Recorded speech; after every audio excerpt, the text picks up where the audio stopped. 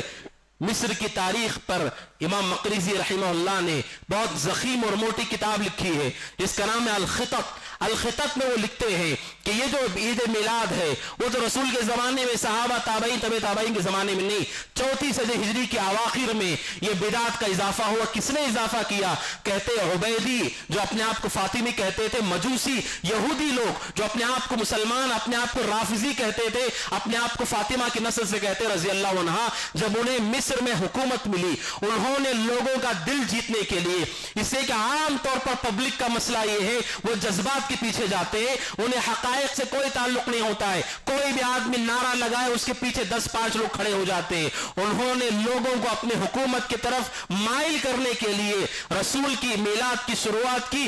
صرف ایک نہیں، امام مقریزی کہتے ہیں انہوں نے 5 میلاد کا حکم دیا. نبی اکرم صلی اللہ علیہ وسلم، حضرت فاطمہ رضی اللہ عنہ، حضرت حسن و حسین رضی اللہ عنہ، حضرت علی رضی اللہ عنہ، اس پر اضافہ 6ٹی میلاد جو بادشاہ ابھی حکومت میں بیٹھا ہے. 6 میلاد کا حکم اس حکومت کی طرف سے جو حکومت کے رافضیوں کی، یہودیوں کی حکومت تھی، وہاں سے حکم جاری کیا گیا اور لوگوں میں وہ عمل کیا گیا. اور بعد میں صلاح الدین ایوبی رحمہ اللہ نے اس حکومت کو اللہ سبحانہ و تعالیٰ کے ذریعے سے ختم کر دیا، وہ بدعت بھی ختم ہو گئی. پھر اس کے بعد بعض صوفیوں نے عراق میں اس بدعت کو دوبارہ سے زندہ کیا اور مسلسل امت میں وہ چلا آ رہا ہے. اور افسوس کی بات یہ ہے اپنے آپ کو علماء کہنے والے ٹی ویوں پر، ممبروں پر، مسجدوں پر وہ اطمینان سے کہتے ہیں یہ دلیل ہے میلاد کی، یہ دلیل قرآن میں ہے، یہ دلیل حدیث ہے. افسوس ہوتا ہے کہ علم کی ایسی کمزوری اور ایسی جہالت کہ اگر وہ میلاد ہے، اگر وہ عید ہے، پھر کیوں اس پر صحابہ نے عمل نہیں کیا ہے؟ اس حدیث سے اگر ثابت ہوتا ہے، قرآن کی آیت سے ثابت ہوتا ہے، پھر صحابہ نے کیوں نہیں کیا ہے اس کو؟ اگر ثابت ہوتا تو سب سے پہلے صحابہ کرتے. اقیم الصلاۃ قرآن سے ثابت ہے، سارے صحابہ نے نماز پڑھی. اگر یہ بھی قرآن سے ثابت ہے پھر صحابہ نے کیوں عمل نہیں کیا ہے؟ افسوس کی بات یہ ہے کہ بدعت کے لیے بدعت کے پیروکار بھی ہوتے ہیں، اور علماء نے یہ بات کہی ہے کہ ہر بدعت کا وارث ہوتا ہے. الا ماشاءاللہ کوئی بھی بدعت امت میں پیدا ہوئی ہے، کوئی نہ کوئی وارث اسے ملتا ہے جو اس بدعت کو آگے لے کر کے جاتا ہے اور اس کی تباہی کا وہ سبب بنتا ہے. مومن کو چاہیے کہ وہ بدعتوں کی شناخت پیدا کرے، خیر اور شر میں فیصلہ کرے، اور لوگوں کے اکثریت، قرآن کہتا ہے وَلَئِنِ اتَّبَعْتَ أَكْثَرَ مَنْ فِي الْأَرْضِ يُضِلُّوكَ عَنْ سَبِيلِ اللَّهِ. اے اللہ کے نبی اگر آپ اکثریت کی پیروی کریں گے تو آپ کو راہ راست سے دور کر دیں گے. عام مسلمان، عام انسان بھی اگر میجارٹی کو دیکھتا ہے وہ دیکھے کہ لوگ کن حالتوں میں ہیں. کوئی آدمی اپنے معاملات کے لیے بھی لوگوں کی میجارٹی سے دلیل نہیں لیتا ہے. لوگ کہتے ہیں اپنے مسئلے کے درمیان، اپنے مسئلے کی جب بات آتی ہے کہتے ہیں لوگ کیا کہہ رہے ہیں اس کی کیا پرواہ کرنا، لوگوں کی کیا پرواہ کرنے کی ضرورت ہے؟ لوگ کون سا ہمارے خیر میں ہمارے شر میں آتے ہیں، لوگوں کی کیوں پرواہ کرنی ہے؟ جب اپنی ذات کی بات آتی ہے لوگوں کی میجارٹی کو آدمی ایک سرے سے انکار کر دیتا ہے، اور جب بدعت کی بات آتی ہے تو کہتا ہے دیکھو اتنے سارے لوگوں سے مناتے ہیں.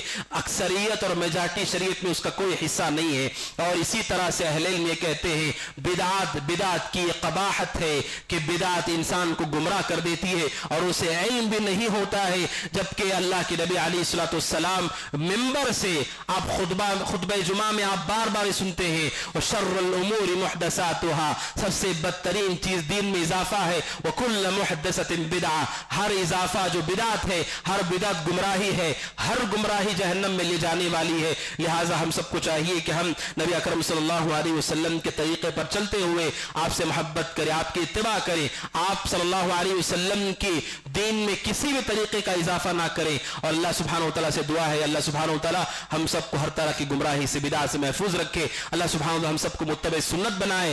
اللہ سبحانہ وتعالی جو حق سے دور ہیں, اتباع سنت سے دور ہیں, اللہ سبحانہ وتعالی ان سب کو اتباع سنت کی قریب فرمائے. اللہ سبحانہ وتعالی ان کے دلوں کو ہدایت کے لیے کھولے. اللہ تبارک و تعالی ہم سب کو بھی ہدایت دے, ہدایت پہ استقامت دے, اور ہر طرح کے شر و فتنے سے اللہ تعالی ہم سب کے حفاظت فرمائے. اللہ سبحانہ وتعالی ہماری زندگیوں میں برکت دے. اللہ ہماری عمروں میں, ہمارے گھروں میں, ہماری اولاد میں, ہمارے مالوں میں, ہماری جانوں میں اللہ تبارک و تعالی برکت دے. ہماری زندگی کو ہمارے لیے مفید بنائے, آخرت کے لیے ذخیرہ آخرت تیار کرنے والا بنائے. اللہ سبحانہ و تعالی جو بھی مسلمان پریشان حال ہے اللہ ان کی پریشانیوں کو دور فرمائے. اللہ تبارک و تعالی ان کے لیے آسانی پیدا فرمائے. جو بھی پریشان حال ہے اللہ سبحانہ و تعالی ان کی پریشانی کو دور فرمائے. جو مقروض ہیں اللہ ان کے قرض کی ادائیگی کا اسباب پیدا فرمائے. جو مسلمان بیمار ہیں اللہ تعالی انہیں صحت کا لباس پہنائے, انہیں عافیت دے, شفا عطا فرمائے. اور جو بھی مسلمان ہدایت سے دور اللہ تبارک و تعالی ان سب کو صراط مستقیم کی رہنمائی فرمائے. اللہ سبحانہ و تعالی ہم سب کو جب تک رکھے, ایمان پر رکھے, عمل صالح پر رکھے, اپنے پاس بلائے, اس حال میں بلائے کہ اللہ ہم سے راضی ہو, ہم اللہ سبحانہ و تعالی سے راضی ہوں.